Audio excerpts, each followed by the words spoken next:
Hello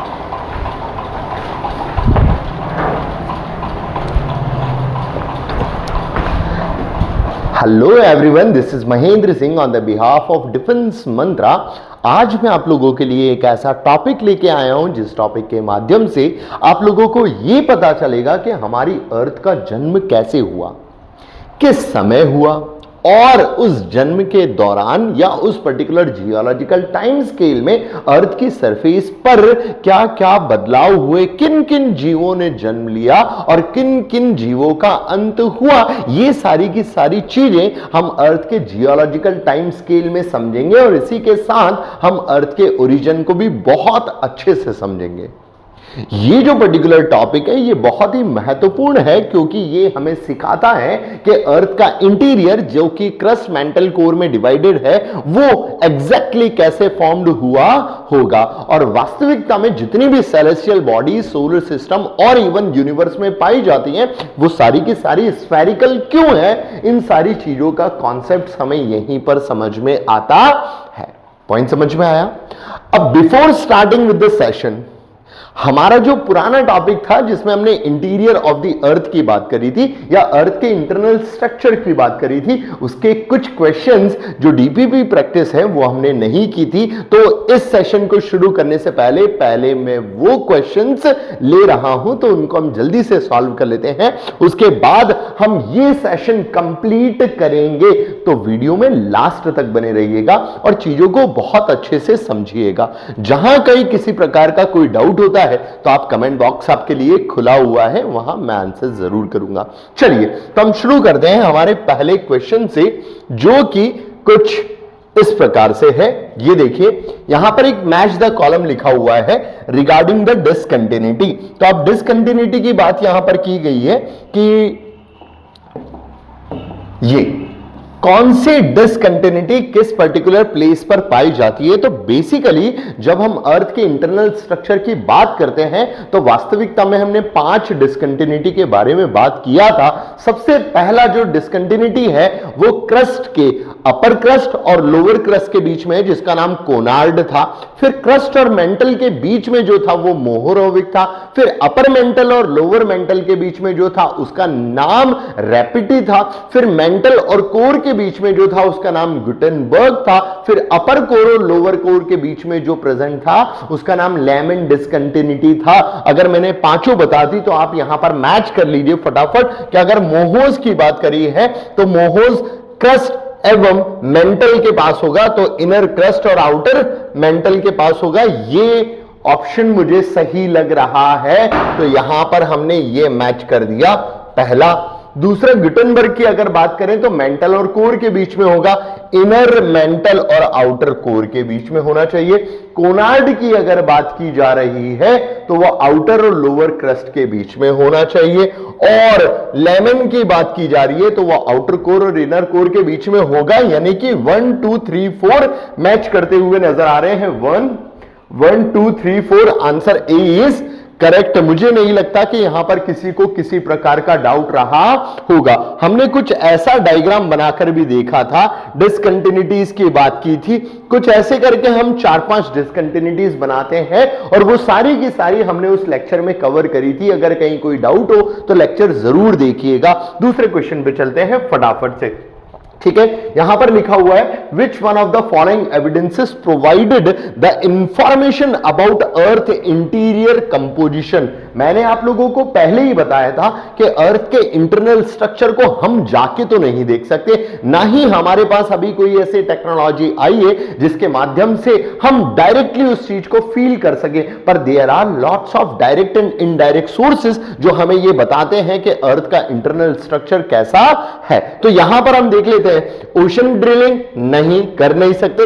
seismic wave analysis exactly ये अर्थ quake के बारे में हमने बात करी थी जिसमें 3 वेव्स निकलती है PSL जिसे प्राइमरी सेकेंडरी और एल वेव यानी कि लैंड सरफेस वेव कहते हैं। और जैसे जैसे क्रस्ट मेंटल कोर का मीडियम चेंज होता है, इवन डेंसिटी चेंज होती है, तो इनकी strength as well as speed change हो जाती है। इससे हमें यह पता लगता है कि अर्थ का इंटीरियर 3 मेजर लेयर से मिलकर बना हुआ होगा। उसके बाद सैटेलाइट रिमोट सेंसिंग नहीं होना चाहिए, फॉसिल रिकॉर्ड नहीं होना चाहिए, क्योंकि अर्थ के इंटीरियर स्ट्रक्चर में टेम्परेचर इतना ज्यादा होता कि कोई भी फॉसिल हमें नहीं मिलता। तो आंसर जो है वो हो गया बी।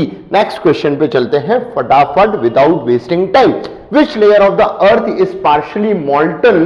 पॉइंट जो है वो हाईलाइट कर लेते हैं कि पार्शियली मॉल्टन की बात की गई है। And allow the movement of plate tectonic. बच्चों हमने ये पॉइंट बहुत अच्छे से समझा था हमारे पुराने लेक्चर में, जिसमें हमने बात करी थी कि ये हमारा क्रस्ट है, क्रस्ट के नीचे लगभग 35 किलोमीटर एवरेज एक लेयर स्टार्ट होती है जिसे एस्थनो स्फीयर कहते हैं। एस्थनो अपने आप में ग्रीक वर्ड है जिसका मतलब होता है वीक, और स्फीयर मतलब लेयर होता है। तो ये वो वीक लेयर है जो अर्थ के क्रस्ट के लोअर सेक्शन में पाई जाती है, which is responsible for the movement of what plates, as well as it is also known as home of, आया पॉइंट समझ में? तो हमने मैग्मा के होम की भी बात की थी, और हमने प्लेट टेक्टोनिक को जो होने में रिस्पॉन्सिबल होता है उसकी भी बात करी थी। उसी लेयर को कहा जाता है एस्थनोस्फीयर। तो ये हमारा सही आंसर है। पॉइंट समझ में आया? आगे चलते हैं बच्चों। जहां कहीं कोई डाउट आए कमेंट बॉक्स में जरूर बताइएगा, उसको हम बाद में भी वापस डिस्कस करेंगे। विच of the following pair is correctly matched?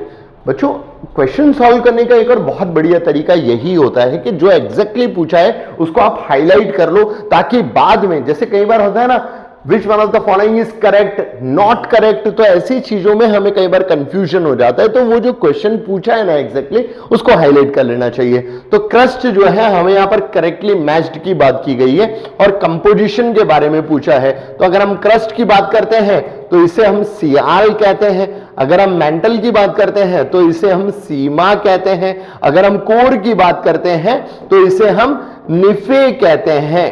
तो इस हिसाब से मैच कर लीजिए। देखिए कोर मैच्ड हो रहा है, सीमा मैच्ड हो रहा, और सियाल, ये देखो यहां पर Ma होना चाहिए ना कि Mg। मैग्नीशियम नहीं होता है, मैंगनीज होता है।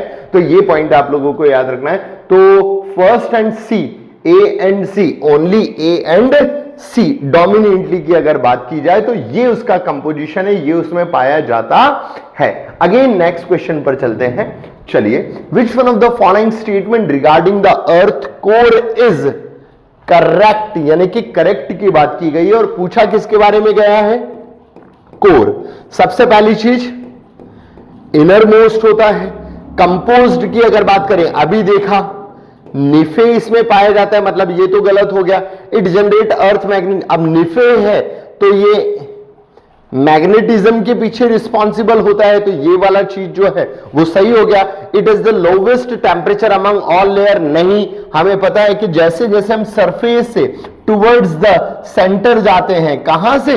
सरफेस से, तो टेम्परेचर जो है वो बढ़ता है। तो इसका टेम्परेचर तो सबसे ज्यादा होना चाहिए। It completely solid in nature, नहीं, ये पार्शियली मॉल्टन होता है। और इंटीरियर कोर या inner most part of core की बात की जाए तो वो सॉलिड होता है। तो सही जो है वो हो गया। रिगार्डिंग करेक्ट पूछा था तो हमारा आंसर हो गया, that is B, this is correct. Next question पर चलते हैं फटाफट। Which one of the following layer contribute the most to the earth total mass due to volume? बच्चों ये वाली बात भी मैंने करी थी, और मैंने ये भी कहा था कि ये क्वेश्चंस जो है वो सीडीएस का one of the favourite questions में से एक है, क्योंकि कई बार रिपीटेडली ये क्वेश्चन पूछा गया है। और इसमें आंसर भी मैंने किया था कि अगर हम बात करते हैं लाइटेस्ट लेयर और ब्रिटल लेयर की, तो वो क्रस्ट आता है। हम कहते हैं कि moderate layer but largest in terms of volume, in terms of mass, तो उसमें मेंटल आता है। और हेवीएस्ट या डेंसेस्ट लेयर की अगर हम बात करते हैं तो उसमें कोर आता है। तो यहां पर पूछा है total mass due to its volume की बात की है, तो सोचने की जरूरत नहीं है, आंसर है mental. Next, next, which one of the following is not correctly matched, कौन सा करेक्टली मैच्ड नहीं है क्रस्ट में? Oxygen, silica. ये ऑक्सीजन की तो हमने बात भी की थी कि सबसे मैक्सिमम पाए जाने वाला एलिमेंट जो है वो ऑक्सीजन होता है। मेंटल होना चाहिए बच्चों, प्रिंटिंग मिस्टेक, ठीक है।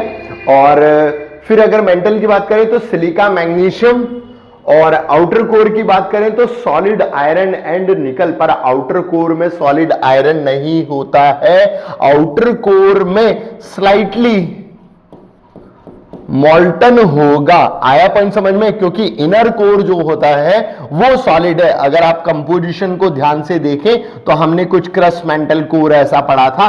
क्रस्ट जो है वो सॉलिड है, पर जब वो मेंटल के पास जाता है यानी कि इनर क्रस्ट, इनर, तो वो कैसा आ जाता है? थोड़ा मॉल्टन। फिर इसके बाद इनर मेंटल जो है वो कंपैरेटिवली मॉल्टन होता है, एग्जैक्टली लिक्विड नहीं होता। पर इनर मेंटल की बात की जाए तो वो वापस लिक्विड आ जाएगा। ऐसे ही आउटर कोर की अगर आप बात की जाए तो वो कंपैरेटिवली वीक और मॉल्टन जैसा होता है, पर इनर मोस्ट कोर की बात की जाए तो वो सॉलिड हो जाता है। ये चीज याद रखना है। इसी के माध्यम से 5 डिसकंटिन्यूटी आई है। डिसकंटिन्यूटी पढ़ने का सबसे बड़ा कारण ही यही है कि पांचों लेयर में कुछ ना कुछ डिस्टिंक्टनेस देखने को मिलती है। पॉइंट समझ में आ रहा होगा। आगे चलते हैं। नेक्स्ट क्वेश्चन है द रैपिड डिसकंटिन्यूटी। बिल्कुल सोचने की जरूरत नहीं है, हम कर चुके हैं। अगर रैपिड डिसकंटिन्यूटी की बात की जाती है तो outer mental and inner mental के बीच में पाया जाता है, तो अपर मेंटल और लोअर मेंटल के बीच में पाया जाता है। आंसर हो गया बी। नेक्स्ट आ जाते हैं the average density of the earth is about, ठीक है। अब क्वेश्चन शायद ऐसा कहना चाह रहा है कि अर्थ की जो एवरेज डेंसिटी है वो 5.5 ग्राम पर सेंटीमीटर क्यूब है। The high value is primary due to, और ये डेंसिटी का इतना हायर वैल्यू क्यों है, होने का सबसे ज्यादा कारण क्यों है? अरे सोचने की जरूरत नहीं है। Due two elements. अब कौन से elements? Elements like iron, elements like निकल। क्योंकि सिलिका या ऑक्सीजन ऐसे एलिमेंट की वजह से नहीं होगा क्योंकि वो तो one of the lightest element है। अर्थ के इंटीरियर में कुछ ऐसे हैवियर मेटल पाए जाते हैं जिसे सिलिका, जिसे आयरन कहते हैं, निकल कहते हैं, या पूरा का पूरा हमारा एंटायर कोर जो है इन्हीं हैवीएस्ट मेटल से भरा हुआ है। तो यही वो कारण है जिसकी वजह से एवरेज डेंसिटी जो है वो कंपैरेटिवली हाई हो जाती है। ऑप्शन देख लेते हैं। Silicate rocks present at the crust, ये मैंने अभी बताया लाइटर होती है। Heavy metal elements found in the core, exactly बिल्कुल सही होना चाहिए। Water and sediment in the oceans, कोई लेना देना नहीं है क्योंकि ये सरफेस है, सरफेस के ऊपर है। Gaseous material in the mental, बिल्कुल नहीं, ये तो और डेंसिटी को कम करेंगे। तो सही आंसर हो जाता है heavy metal element found in the core. Again next question, चलिए। Match the following layer of the earth with their average density, मतलब क्रस्ट, मेंटल, कोर की डेंसिटी की बात की जा रही है। अगर हम क्रस्ट की डेंसिटी की बात करते हैं बेटा तो 2 ग्राम पर सेंटीमीटर या 2.5 ग्राम पर सेंटीमीटर या 2.6 ग्राम पर सेंटीमीटर क्यूब से स्टार्ट होता है, जो लगभग 3 और 4 तक जाता है। मेंटल की अगर हम बात करें तो 3, 4 या 5 से स्टार्ट हो जाता है, जो लगभग 7, 8, 9 तक चला जाता है। और कोर की अगर बात की जाए तो वो 8, 9 या 7 से स्टार्ट होता है, जो लगभग 12, 13 तक चला जाता है। तो आप देखते हैं सबसे कम जो होगा वो क्रस्ट का होगा। ये सबसे कम यहां पर पॉइंट होना चाहिए 3.0 सॉरी। मेंटल की अगर बात करें तो 3.3 से 5.7, कोर की अगर बात करें तो 9.9 टू 13.6। ये आंसर होना चाहिए, यानी कि फर्स्ट का 3, बी का 2, B2, सी का 1, सी का 1, यानी कि ए ऑप्शन इज करेक्ट। कोई डाउट होगा ही नहीं यार। आगे चलते हैं। नेक्स्ट क्वेश्चन क्या कहता है? The density is different between crust and core is mainly due to the variation in. अब वेरिएशन किसमें है? ऑब्वियस सी बात है ना यार, एक जगह जो है वो सियाल है, एक जगह जो है वो निफे है, तो ये सबसे बड़ा कारण है डेंसिटी चेंज होने का। डेप्थ से डेंसिटी का कोई लेना देना नहीं है। अगर मैं आप लोगों को कहूं कि ये सरफेस है और यहां पर एक वुड ब्लॉक रखा है सरफेस से 100 मीटर गहराई पर, और सरफेस पे क्या भरा हुआ है? वाटर। अब यहां वाटर है ए और ये रहा बी, वुड। अब बताओ ए यानी कि वाटर की डेंसिटी ज्यादा है या बी यानी कि वुड की? वुड जो बहुत सारी गहराई पर रखा हुआ है, इसमें कोई फर्क नहीं पड़ता कि कौन कहां पर प्रेजेंट है। It depend upon the composition, it depend upon the element found in that particular object. तो यहां पर जो भी चीज है वो वाटर है, वाटर की डेंसिटी हमेशा वुड से ज्यादा ही होगी, चाहे वो किसी ऊंचाई पर रखा हो, चाहे वो किसी गहराई पर रखा गया हो। तो इससे कोई फर्क नहीं पड़ता, फर्क पड़ता है कंपोजिशन से। तो यहां पर कंपोजिशन की बात की गई है तो आंसर वही हो गया। Question next, match the following scientist with their earth origin theories. Okay, ये टॉपिक तो वैसे अभी हम कवर करने वाले ही हैं, पर चूंकि मैंने स्टार्ट करने से पहले ही बताया था कि अर्थ का interior directly depend upon the origin of earth. Why so? क्योंकि ओरिजिन की जो थ्योरी है वो हमें ये बताती है कि वास्तविकता में अर्थ के इंटीरियर में क्या क्या पाया जाता है और होने का कारण क्या है। दूसरी चीज, अर्थ के ओरिजिन की थ्योरी हमें यह बताती है कि वास्तविकता में अर्थ का इंटीरियर जो है वो डिफरेंट डिफरेंट लेयर से बना हुआ होगा और होने का कारण क्या है। इस वजह से ये क्वेश्चन यहां पर दिया हुआ है। अब इसमें कांट और लाप्लास साहब जो है वो नेबुलर हाइपोथेसिस बताते हैं, ये अभी हम समझेंगे। दूसरा, अगर हम कैम्बर्लिन की बात करते हैं, ये तो प्लैनेट सिस्मल हाइपोथेसिस बताते हैं। मतलब इनका कहना है कि अर्थ और अदर जितने भी प्लैनेट हैं उनका फॉर्मेशन छोटे छोटे प्लैनेट्स के टुकड़ों के टकराने के कारण ही हुआ है। जेम्स एंड जेफरी जो है वो बहुत फेमस हाइपोथेसिस देते हैं जिसका नाम है टाइडल हाइपोथेसिस, जो वास्तविकता में मोस्ट एक्सेप्टेड हाइपोथेसिस है, जिसके माध्यम से हमें यह पता चलता है कि हमारा सोलर सिस्टम टाइड के आकार में है। मतलब छोटे प्लैनेट्स, फिर बड़े बड़े बड़े बड़े, फिर छोटे छोटे छोटे छोटे, ऐसा तो टाइडल आकार बनता है जो इन्होंने ही दिया था, जॉर्ज लेमेंट्रे, जिन्होंने हमें बिग बैंग के बारे में बताया, जेम्स एंड जेफरी जिन्होंने हमें टाइडल हाइपोथेसिस के बारे में बताया। तो मैच कर लेते हैं, ए का 1 होना चाहिए यानी कि ए होगा या सी होगा। दूसरा, बी का 3 होना चाहिए यानी कि हमारा आंसर हो गया सी, कोई डाउट ही नहीं है। Question next, according to the planet system, अभी हमने बात करी, किसने हमें बताया?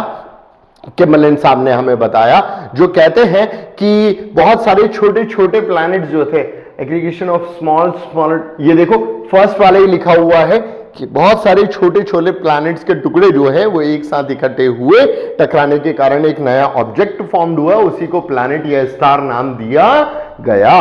उसके बाद बात कर लेते हैं नेक्स्ट क्वेश्चन, हो सकता है शायद लास्ट भी है। Consider the following statement regarding the earth oceanic and continental crust. बच्चों यहां पर भी हमने एक बात की थी कि ये हमारा सरफेस है और ये हमारा ओशियनिक क्रस्ट है और ये अगेन हमारा माउंटेनियस क्रस्ट है। ओशियनिक क्रस्ट जो होता है उसकी थिकनेस लगभग 5 किलोमीटर होती है, पर कॉन्टिनेंटल क्रस्ट की थिकनेस लगभग 35 किलोमीटर और माउंटेनियस क्रस्ट की थिकनेस लगभग 75 किलोमीटर। ऐसा वेरिएशन होता है, ये हम चर्चा कर चुके हैं हमारी लास्ट क्लास में। अब क्वेश्चन क्या बोल रहा है वो समझ लेते हैं। ओशियनिक क्रस्ट इज थिनर, बिल्कुल सही है।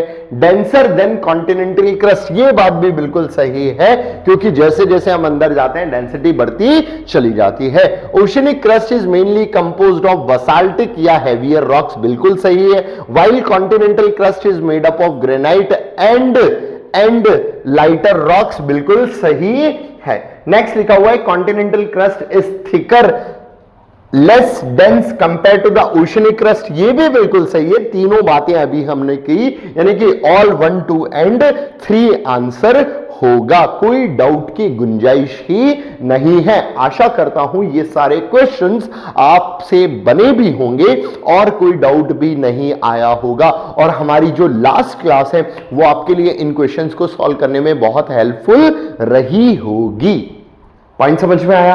चलिए तो अब हम चलते हैं हमारे नेक्स्ट सेशन पे, जो वास्तविकता में आज का सेशन है, जिसमें हम बात करने वाले हैं इवोल्यूशन ऑफ अर्थ या ओरिजिन ऑफ अर्थ और उसी के जियोलॉजिकल टाइम स्केल की। तो शुरू करें, चलिए।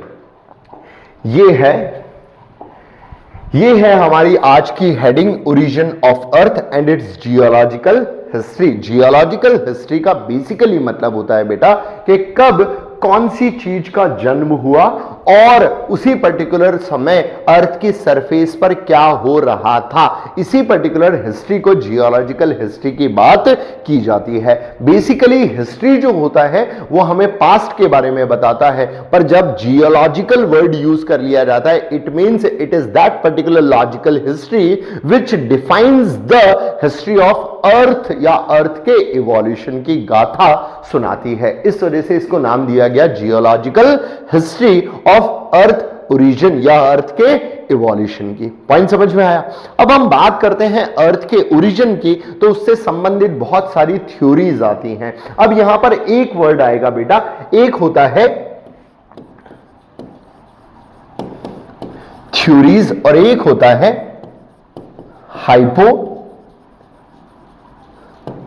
हाइपोथेसिस। अब जब हम थ्योरीज की बात करते हैं या जब हम हाइपोथेसिस की बात करते हैं तो वास्तविकता में दोनों में क्या कोई सिमिलैरिटी है या दोनों में कोई अंतर है, ये हम पहले समझ लेते हैं। जब हम थ्योरीज की बात करते हैं तो ये समवॉट प्रूव्ड होती हैं, इस वजह से उन्हें थ्योरीज कहा जाता है। और ये महज हाइपोथेसिस की अगर हम बात करें तो ये महज एक इमेजिनेशन होता है, इसमें प्रूफ की गुंजाइश नहीं होती है। पर हां ये ऐसा इमेजिनेशन होता है जिसमें वास्तविकता में कोई डाउट भी नहीं होता है, या डाउट होता भी है तो सामने वाला उस पर्टिकुलर डाउट का सॉल्यूशन नहीं दे पाता है। That's why they are just considered as hypothesis, मतलब हिंदी में जिसे हम परिकल्पना कहते हैं। तो यहां पर अर्थ के इवोल्यूशन या ओरिजिन ऑफ अर्थ या फिर कह सकते हैं सोलर सिस्टम के ओरिजिन के संबंध में बहुत सारे हाइपोथेसिस हैं और कुछ पर्टिकुलर थ्योरीज भी हैं जिनके बारे में आज इस सेशन में बात करने वाले हैं। तो दो शब्द आप लोगों ने सीखे होंगे, एक होता है थ्योरी, एक होता है हाइपोथेसिस। थ्योरी जो प्रूव्ड है या जिसके पीछे कुछ ऐसे साइंटिफिक रीजंस दिए गए हैं जिस पे क्वेश्चन करना संभव कंपैरेटिवली नहीं होता, और हाइपोथेसिस वो पर्टिकुलर थ्योरीज है जो वास्तविकता में प्रूवन नहीं है, जिसमें कुछ पर्टिकुलर संभावित डाउट्स या क्वेश्चंस अराइजेस होते हैं। पॉइंट समझ में आया? तो अर्थ के इवोल्यूशन से संबंधित ऐसी बहुत सारे हाइपोथेसिस और थ्योरीज हैं, लगभग 8, जो हमें एक्सप्लेन करते हैं कि सोलर सिस्टम और अर्थ का फॉर्मेशन कैसे हुआ। तो शुरू करने से पहले एक चीज मैं आप लोगों को समझाना चाहूंगा कि आप लोगों को एक बात ये याद रखनी है, सोलर सिस्टम ये दो शब्द से मिलकर बना है। सोलर का मतलब यहां पर है स्टार से, और हमारा स्टार है सन, और सिस्टम का मतलब है वो ऑल एसोसिएटेड सेलेस्टियल बॉडीज जो इस स्टार के आसपास घूम रहे हैं। यहां पर सिस्टम उन पर्टिकुलर बॉडीज से है which is found around star. इस पर्टिकुलर स्टार के आसपास पाए जाने वाली तमाम बॉडीज को यहां पर सिस्टम कंसिडर किया गया है कि this is the system of that particular star. तो ये है हमारा सोलर सिस्टम। अब वास्तविकता में जो आगे हम सारी थ्योरीज पढ़ने वाले हैं वो इसी पर्टिकुलर सोलर सिस्टम और उसमें प्रेजेंट एक प्लैनेट जिसका नाम है अर्थ, उसके ओरिजिन को बताती हैं, जिसमें हम सिर्फ 3 बातें या 3 कॉन्सेप्ट के आसपास घूमेंगे। मेन ये कॉन्सेप्ट है वो आप समझ लीजिए, बाद में थ्योरीज आपको अपने आप समझ में आ जाएगी। पहला जो कॉन्सेप्ट है वो ये कहता है कि यहां पर एक स्टार हुआ करता था। क्या हुआ करता था? एक स्टार। अब वास्तविकता में स्टार होते क्या है? स्टार एक ऐसा सेलेस्टियल बॉडी है जिसके पास हीट और लाइट प्रेजेंट होती है। अब हीट और लाइट प्रेजेंट होने का सबसे बड़ा कारण क्या है? कुछ गैसेस। अब इन गैसेस में भी कौन सी गैसेस? या तो हाइड्रोजन या फिर helium, because these particular gases are able to perform a nuclear reaction, और यही न्यूक्लियर रिएक्शन रिस्पॉन्सिबल होती है to give birth to lots of energy. तो ये एनर्जी जो है वो वास्तविकता में किसी भी पर्टिकुलर स्टार से क्यों निकलती है, क्योंकि इसके पास ये गैशियस एलिमेंट पाए जाते हैं, और ये पर्टिकुलर गैशियस एलिमेंट जब किसी स्टार से इमिट करते हैं बहुत सारी हीट एनर्जी और लाइट एनर्जी, तब उस पर्टिकुलर सेलेस्टियल बॉडी को स्टार नाम दिया जाता है। तो जितने भी जियोलॉजिस्ट या जितने भी साइंटिस्ट हैं जो अर्थ के इवोल्यूशन की बात, बच्चों आप लोग ध्यान से सुनिएगा, अर्थ के इवोल्यूशन की जो बात कर रहे हैं ना जितने भी जियोलॉजिस्ट, वो इसी कॉन्सेप्ट को सेंट्रलाइज करेंगे। वो क्या कहते हैं कि एक स्टार हुआ करता था जिसमें बहुत सारी गैसेस रिलीज हो रही थी। क्या रिलीज हो रही थी? बहुत सारी गैसेस। उन गैसेस के साथ साथ ये बहुत ज्यादा हीट भी रिलीज कर रहा था, और हीट रिलीज करने के कारण इसकी जो सरफेस है उसके आसपास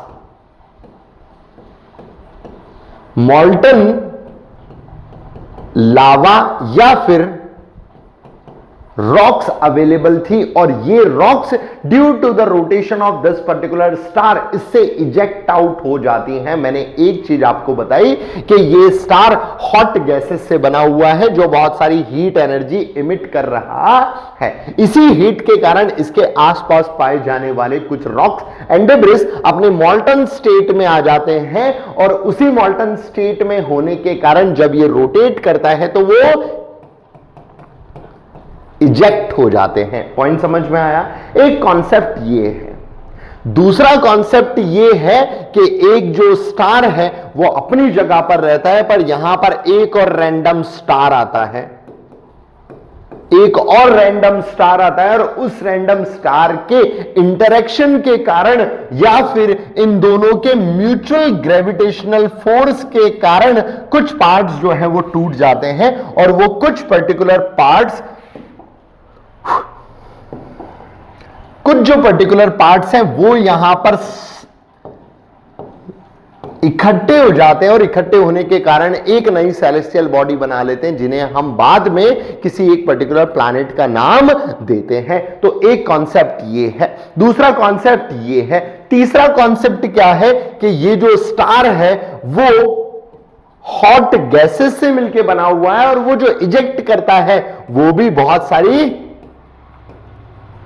गैसेस ही इजेक्ट करता है, और उन गैसेस के with the time duration condensation होने के कारण वो अपने आप में एक नई सेलेस्टियल बॉडी को जन्म देते हैं। तो बच्चों मैंने यहां पर बात करी कि हमारी अर्थ का ओरिजिन किसी पर्टिकुलर स्टार से ही हुआ है, और वो स्टार वास्तविकता में गैसेस का बना हुआ है, और उन गैसेस के बाद बहुत सारा हीट एनर्जी और लाइट एनर्जी है जिसके कारण उसकी सरफेस हॉट मॉल्टन फॉर्म में प्रेजेंट होती है, और उसी मॉल्टन फॉर्म की जगह से या तो वो बहुत सारा लावा इजेक्ट कर देगा, बहुत सारा इन द सेंस बहुत सारा मॉल्टन फॉर्म ऑफ लावा जो है वो इजेक्ट होगा, विद द टाइम बीइंग वो सॉलिडिफाई होके प्लैनेट बनाएगा, या फिर वो बहुत सारी गैसेस रिलीज करेगा जो with the time being again solidify होके कोई प्लैनेट बनाएगी, या फिर उसी पर्टिकुलर स्टार के आसपास कोई एक फॉरेन स्टार आता है जिस स्टार के ग्रेविटेशनल फोर्स ऑफ अट्रैक्शन के कारण कुछ सेलेस्टियल बॉडीज का फॉर्मेशन होता है। बस यही तीन कॉन्सेप्ट है जो हमारे पूरे के पूरे जियोलॉजिकल टाइम स्केल अर्थ के ओरिजिन को समझाने में आप लोगों की मदद करेंगे। तो चलिए बहुत अच्छे से इन कॉन्सेप्ट्स को समझते हैं। Theories related to the origin of earth. सबसे पहला जो है वो है गैशियस हाइपोथेसिस। नाम से ही समझ में आ रहा है गैशियस हाइपोथेसिस मतलब एक ऐसा हाइपोथेसिस जिसमें किसी भी पर्टिकुलर सोलर सिस्टम के सेलेस्टियल बॉडीज का फॉर्मेशन गैशियस पार्टिकल से होना बताया गया होगा। पहले मैं पढ़ रहा हूं, बाद में समझाऊंगा, ध्यान से देखिएगा। Proposed in 1755 based on Newton's law of gravitation. अब न्यूटन्स लॉ ऑफ ग्रेविटेशन क्या कहता है कि कोई भी चीज अगर अपने आसपास रखी हुई हो तो वो दूसरी चीज को अट्रैक्ट करेगी depending upon the mass. mg gravitational force वो किसी भी ऑब्जेक्ट पर अप्लाइड करता है। इस कॉन्सेप्ट पर ये बना हुआ है। दूसरा लिखा हुआ है suggested a cold motionless gases cloud condense under gravity. मतलब सिंपली मैंने आपको अभी बताया बेटा कि एक स्टार जो है उसके आसपास बहुत सारी हॉट बर्निंग गैसेस हैं और यही हॉट बर्निंग गैसेस अपना टेम्परेचर डिक्रीज करती हैं, उसकी वजह से वो सॉलिडिफाई होकर एक नई सेलेस्टियल बॉडी को जन्म देती है, ऐसा इसका कहना है। नेक्स्ट लिखा हुआ है rapid spinning formed concentric rings, और उसी के बाद वहां पर प्लैनेट्स और सैटेलाइट्स का फॉर्मेशन हुआ। तीसरी चीज, सन रिमेन्ड एज सेंट्रल रेसिडुअल मास। मतलब क्या है, वो सिंपली ये कहना चाह रहा है कि यहां पर एक स्टार है और ये जो पर्टिकुलर स्टार है इसके आसपास बहुत सारे गैसेस के कोसेंट्रिक रिंग्स जो है वो फॉर्म्ड हो रहे हैं, और विद द टाइम बीइंग ये कॉन्सेंट्रिक रिंग अपने आप को सेलेस्टियल में परिवर्तित कर रहे हैं, और जो बीच में बचा हुआ है वो सन है, जिसे हम residual mass of this particular phenomena कह रहे हैं। ये बात की गई थी कांट साहब ने, जिन्होंने पहला हाइपोथेसिस दिया जिसे गैसियस हाइपोथेसिस कहा गया, क्योंकि उन्होंने बताया कि सोलर सिस्टम का इवोल्यूशन और सोलर सिस्टम में जितने भी प्लैनेट्स थे उनका इवोल्यूशन ऐसे ही गैसेस के क्लाउड के कंडेंसेशन से हुआ है। पॉइंट समझ में आ रहा होगा बच्चों। अब ये जो पर्टिकुलर हाइपोथेसिस है ये हमें बता रहा है कि यहां पर गैसेस से सारी चीजें बनी हैं, तो यहां पर एक डाउट जो है वो ये आता है कि हमारे सोलर सिस्टम में तो बहुत सारे प्लैनेट हैं, कुछ गैसियस भी हैं, कुछ रॉकी भी है जो टेरेस्ट्रियल भी कहा जाता है या रॉक्स के बने हुए हैं। तो क्या ये चीज आप एक्सप्लेन कर पाएंगे कि ये कैसे हो रहा है? तो ये चीज इनके द्वारा एक्सप्लेन नहीं की जाती है। दूसरी चीज, एक और क्वेश्चन यहां पर ये आता है कि भैया साइज भी तो वेरी कर रहा है कि मर्क्यूरी छोटा है या मार्स उससे बड़ा है या जुपिटर सबसे बड़ा, बाद में फिर छोटे छोटे, तो ऐसी भी कोई बात यहां पर नहीं की गई। फिर एक और क्वेश्चन पूछा गया कि वास्तविकता में वो जो पर्टिकुलर रेसिडुअल मास है उसके आसपास इन क्लाउड का डिटैचमेंट और आपस में अटैचमेंट या अट्रैक्शन हुआ क्यों? तो ये बात भी एक्सप्लेन्ड नहीं हुई। देखो यहां पर किया बताया गया है कि couldn't explain origin of primordial matter and motion, मतलब वो मैटर कहां से आया और उसमें मोशन क्यों है, इसके बारे में कोई बात नहीं की गई। Violated the law of conservation and angular momentum, इसके बारे में भी, मतलब ये जो कॉन्सेप्ट है कि एंगुलर मोमेंटम के मास और वेलोसिटी जो होता है वो हमेशा कंजर्व रहेगा, ऐसी कोई बात नहीं की गई। Important as the first scientist attempt in cosmology, पर महत्वपूर्ण बात यह है कि ये वो पहले जियोलॉजिस्ट है जो ये एक्सप्लेन कर रहे हैं कि अर्थ का ओरिजिन कैसे हुआ होगा, और इन्हीं के कॉन्सेप्ट से आगे फर्दर डिस्कवरीज की बाहर आ जाती है। डायग्राम जो है हमें ये बता रहा है कि यहां पर एक सोलर नेबुला है, वो कंपैरेटिवली थोड़ा कंडेंस हुआ, उसके बाद कोसेंट्रिक रिंग्स बनी और उन कोसेंट्रिक रिंग्स ने छोटे छोटे प्लैनेट्स को जन्म दे दिया, जो कि इस प्रकार आपको आज नजर आते हैं। पॉइंट समझ में आया, क्लैरिफाई हुआ? तो बच्चों मैंने जो तीन कॉन्सेप्ट्स आप लोगों को बताए कि एक में गैसेस पार्टिकल निकल रहे हैं, एक में मॉल्टन रॉक्स मैटर निकल रहे हैं और एक में कोई फॉरेन स्टार आएगा, तो दोनों के म्यूचुअल ग्रेविटेशन फोर्स से ही सोलर सिस्टम का जन्म होता है। यही कॉन्सेप्ट यहां पर यूज हुआ है, आप ध्यान से देखिए, समझ में आ गया होगा। आगे वाले कॉन्सेप्ट पे चलते हैं। नेक्स्ट कॉन्सेप्ट क्या कहता है? नेक्स्ट कॉन्सेप्ट कहता है कि एक पर्टिकुलर नेबुला हुआ करता था। क्या हुआ करता था? नेबुला, जिसे वास्तविकता में स्टार ही कहा जाता है। ऐसा गैसेस का क्लाउड जो हॉट हो और अपने अंदर से हीट और लाइट एनर्जी इमिट करता हो, ऐसे पर्टिकुलर गैसियस क्लाउड को ही नेबुला कहा जाता है। तो यहां पर ये देखिए नेबुला बताया गया है। अब वो जो गैसेस इमिट कर रहा है उसके कारण वापस कोसेंट्रिक गैसेस की रिंग फॉर्म्ड हो रही है और उन्हीं पर्टिकुलर रिंग्स के कह सकते हैं फोर्स ऑफ अट्रैक्शन के कारण जो सेलेस्टियल बॉडी है उसकी साइज लार्जर हो गए, उसी ने प्लैनेट्स को जन्म दिया, ऐसा इनका कहना है। अब कोई चेंज हुआ क्या? नहीं, कोई चेंज नहीं हुआ। देखते हैं ये क्या कह रहे हैं। 1796 में लैप्लास के द्वारा नेबुलर हाइपोथेसिस दिया गया, जिसमें उन्होंने कहा कि universe began as a hot rotating gaseous nebula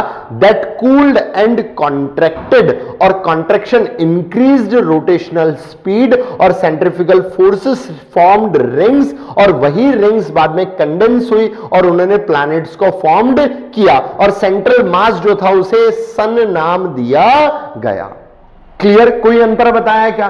कुछ भी ऐसा चेंज नहीं हुआ, but failed to explain source of nebula, same change, failed to explain momentum, failed to explain earth layered structure. Point to be noted बच्चों कि earth के अंदर crust, mantle core कैसे फॉर्म्ड हुआ, अर्थ कोसेंट्रिक लेयर्ड स्ट्रक्चर कैसे formed हो गया, अर्थ के अंदर ये डिफरेंट डिफरेंट लेयर कैसे आई, ये जो पर्टिकुलर कॉन्सेप्ट है इसके बारे में उन्होंने कोई एक्सप्लेनेशन नहीं दिया।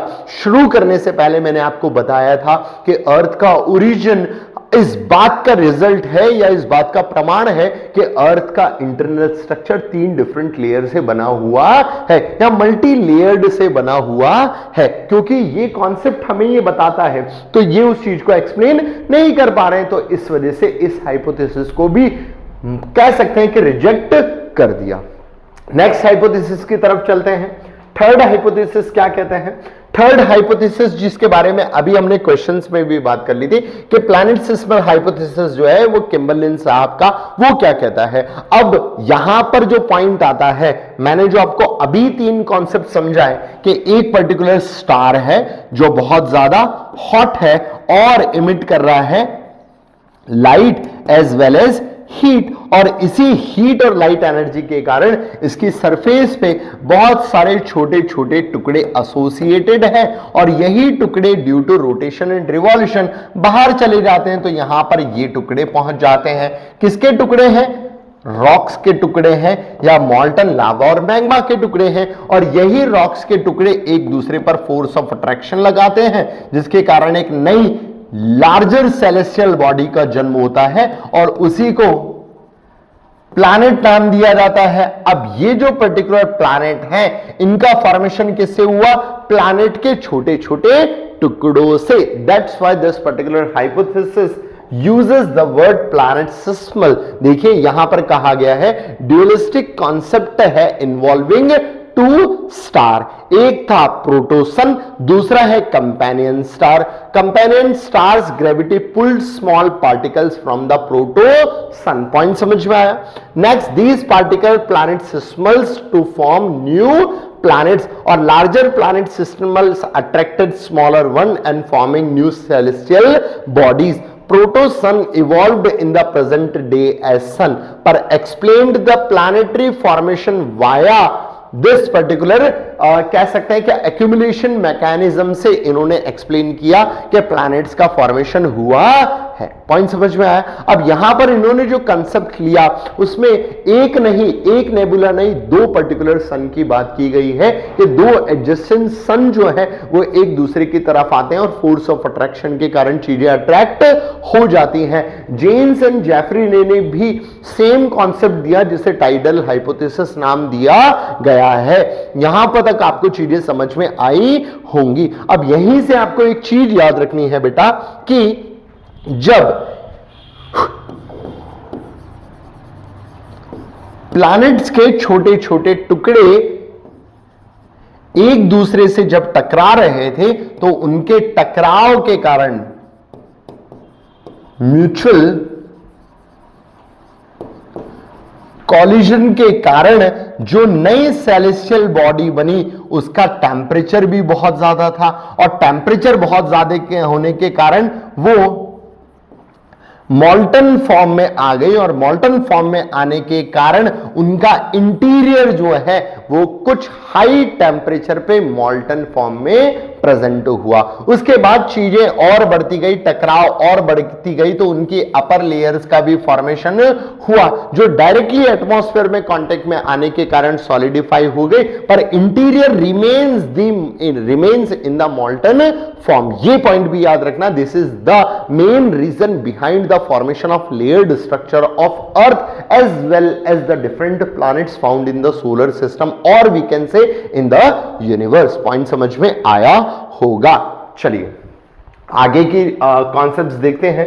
मतलब आगे और क्या चीजें बताई जा रही है, ठीक है। तो टाइडल थ्योरी की बात की जा रही है कि टाइडल थ्योरी जो है वो वास्तविकता में जेम्स एंड जेफरी साहब ने दी थी, और ये बहुत इंपॉर्टेंट कॉन्सेप्ट है। इसमें भी दो नेबुलास की बात की गई है कि एक तो स्टार हमारा सन ही हुआ करता था, और एक और कोई एडजस्टिंग स्टार था जो रैंडमली इसकी तरफ मूव करके आता है, और मूवमेंट के दौरान दोनों एक दूसरे पे फोर्स ऑफ अट्रैक्शन लगाते हैं, और इसी फोर्स ऑफ अट्रैक्शन के कारण दोनों से कुछ टुकड़े टूटते हैं और बाद में आपस में ज्वाइन करके एक नई सेलेस्टियल बॉडी का जन्म हो जाता है। पॉइंट समझना, देखो, modified version of planetesimal hypothesis of Chamberlin साहब assumed as hot intense protosun passing star gravity pulled the matter from the protosun, ejected matter formed a cigar shaped filament that is tidal bulge, or filament condense into the planets and other celestial bodies,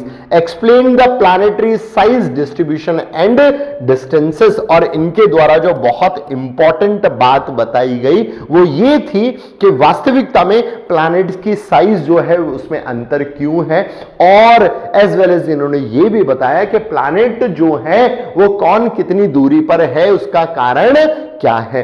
अगर ध्यान से देखें ना बेटा, तो कुछ ऐसा इनके द्वारा कहा गया कि ये हमारा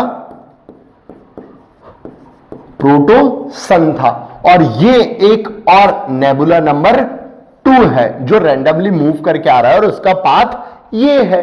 इस पर्टिकुलर पाथ के समय ये जो पोजीशन है इसको कंसीडर कर लेते हैं पोजीशन नंबर फर्स्ट। इस पे ये कुछ फोर्स ऑफ अट्रैक्शन लगा रहा है और ये कुछ फोर्स ऑफ अट्रैक्शन लगा रहा है, और इसी फोर्स ऑफ अट्रैक्शन के कारण कुछ पार्ट इसका भी टूटता है और कुछ पार्ट्स इसका भी टूटता है, और ये पार्ट यहां पर आकर इकट्ठा हो जाता है और एक सेलेस्टियल बॉडी को जन्म दे देता है। पर ये पोजीशन जब पोजीशन नंबर 2 बन जाती है, मान लीजिए ये पोजीशन इसको दूसरा पोजीशन में बनाते हैं, ये पोजीशन यहां पर आ गई, पोजीशन नंबर 2, तो देखिए फोर्स ऑफ अट्रैक्शन बढ़ जाएगा क्योंकि डिस्टेंस कम हो गई, तो ये जो सेलेस्टियल बॉडी है इस सेलेस्टियल बॉडी की साइज भी बढ़ जाएगी। और जब बात करते हैं पोजीशन नंबर 3 आ गया तो डिस्टेंस और कम हो गया, तो प्लैनेट की साइज और बढ़ गई। और अगर 4 की बात कर लेते हैं तो पोजीशन और कम हो गया तो प्लैनेट की साइज और बढ़ जाएगी। तो ये कॉन्सेप्ट है जिसमें ये हमें बता रहे हैं कि प्लैनेट की साइज में variation due to the impact of distance and the movement of foreign nebula आया। पॉइंट समझ में आया?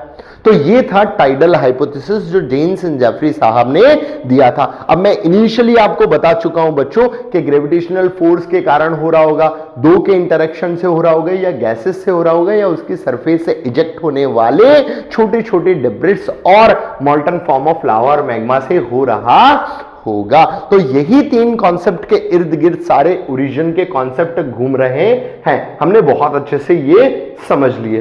देखिएगा ध्यान से, वापस पढ़ते हैं क्या बोल रहा है tidal hypothesis James and Jeffrey का। प्लैनेट सिस्मल हाइपोथेसिस का थोड़ा सा मॉडिफाइड वर्जन है जिसमें ग्रेविटी की बात की गई है कि ग्रेविटी मैटर को पुल करती है और वही मैटर बाद में सेलेस्टियल बॉडी बना लेता है। और इन्होंने एक्सप्लेन किया कि प्लैनेट की साइज का ये जो डिस्ट्रीब्यूशन है वो क्यों है। शायद मैं आप लोगों को समझा पा रहा हूंगा। नेक्स्ट जो है वो है बाइनरी हाइपोथेसिस ऑफ रसल साहब। सेम चीज ये भी दोहराते हैं, वो ये कहते हैं कि वास्तविकता में वो जो सेलेस्टियल बॉडी जिसका फॉर्मेशन हो रहा है वो एक ही सेंट्रलाइज्ड पॉइंट से ही हो रहा है जिसे हम सन कंसीडर करेंगे। देखिए, assumed the existence of binary star system, 2 stars orbiting in a common center. The third intruding star approaches the ejected material from the one of the star, or ejected materials condense into a planet orbiting the surviving star. और उसके बाद इन्होंने explain किया कि compositions जो है वो difference आया ड्यू टू कंपोजिशन जो है उसमें जो अंतर आया वो ही अंतर सबसे बड़ा कारण बना प्लैनेट और स्टार के बीच का।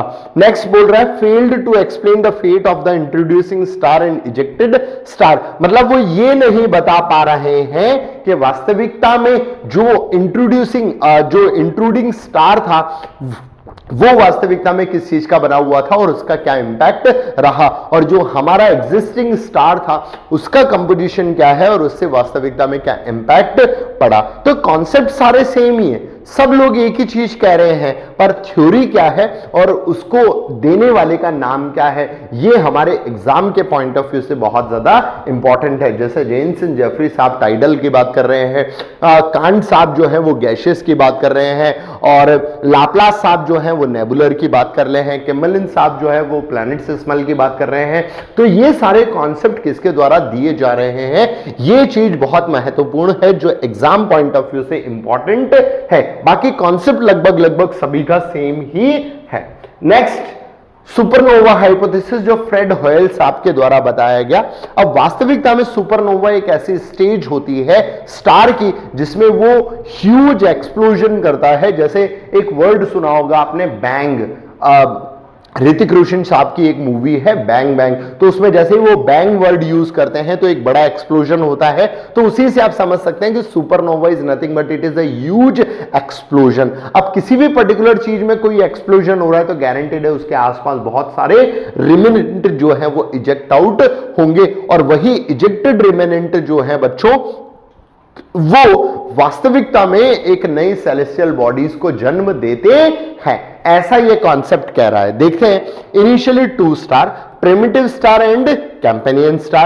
Companion star exploded as a supernova after existing hydrogen. Explosion eject massive dust and gases. ये देखो, जैसा मैंने आप लोगों को बोला कि कभी भी किसी चीज में एक्सप्लोजन होता है तो वो बहुत सारी चीजों को इजेक्ट कर देता है। अब वो इजेक्टेड चीजें जो थी उन्होंने रोटेटिंग डिस्क फॉर्म करी जो हमारा सन था उसके आसपास, और ये डिस्क मटेरियल जो है बाद में कंडेंस हुए और इन्होंने प्लैनेट्स का फॉर्मेशन कर लिया।